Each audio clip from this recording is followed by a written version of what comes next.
আসসালামুআলাইকুম, welcome to kitchen craft. আজ আমি তৈরি করব সুস্বাদু ব্রয়লার মুরগি ভুনা। আশা করি আপনাদের ভালো লাগবে। রেসিপি তৈরির আগে জেনে নিই কিছু পুষ্টিগুণ।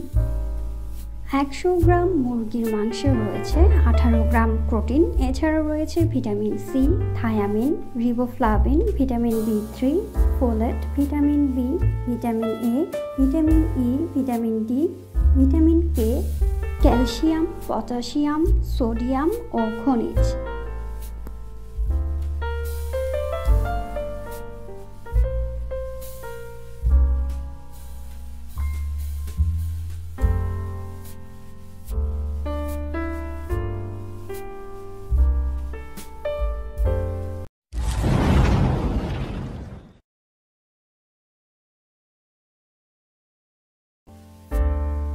ব্রয়লার মুরগির ভুনা তৈরির জন্য এখানে আমি নিয়ে নিচ্ছি 1 কেজি পরিমাণ মাংস। রান্না শুরুর আগেই প্রথমে আমি মশলার মিশ্রণ তৈরি করে নিচ্ছি। অ্যাড করছি গুঁড়ো মরিচ 2 টেবিল চামচ। যারা ঝাল খেতে খুব বেশি পছন্দ করেন না তারা চাইলে পরিমাণে কমিয়ে নিতে পারেন। হলুদ গুঁড়ো নিয়ে নিচ্ছি 1 টেবিল চামচ,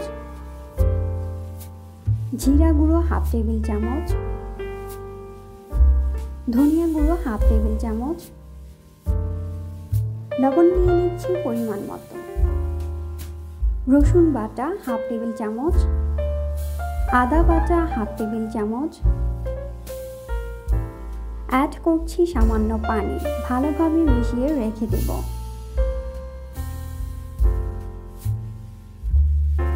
এবার একটি প্যানে নিয়ে নিচ্ছি পরিমাণ মতো তেল। তেল গরম হয়ে আসলে অ্যাড করছি পেঁয়াজ কুচি, হালকা ভেজে নেব। হালকা ভাজা হলে অ্যাড করছি দারচিনি, এলাচ 7-8টি, অ্যাড করছি তেজপাতা, লং দিয়ে দিচ্ছি 5-6টি, লবঙ্গ 5-6টি। অল্প আঁচে কিছুক্ষণ ভেজে নিব।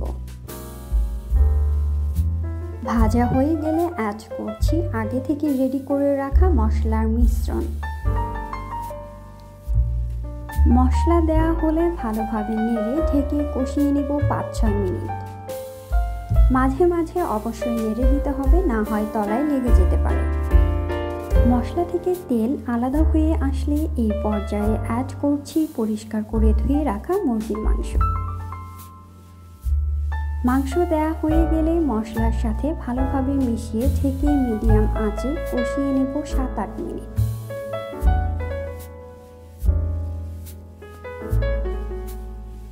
দেখতেই পাচ্ছেন মাংস থেকে পানি বের হয়ে এসেছে। পানি প্রায় শুকিয়ে আসা পর্যন্ত মাংস কষিয়ে নেব।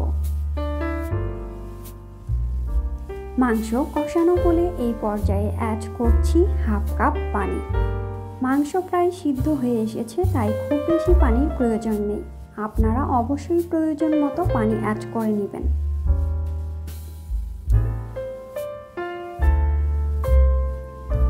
এখন থেকে 6-7 মিনিট পানি প্রায় শুকিয়ে আসা পর্যন্ত অপেক্ষা করব।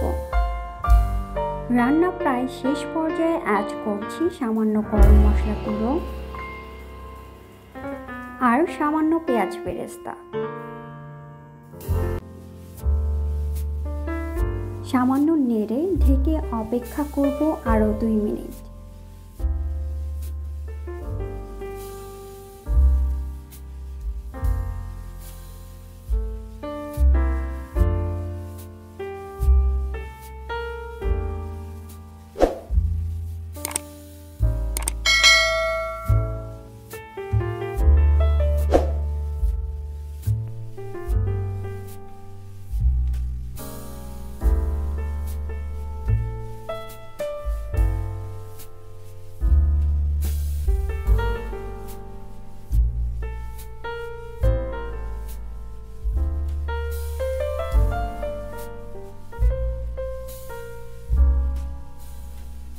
তৈরি হয়ে গেল মজাদার ও সুস্বাদু ব্রয়লার মুরগি ভুনা।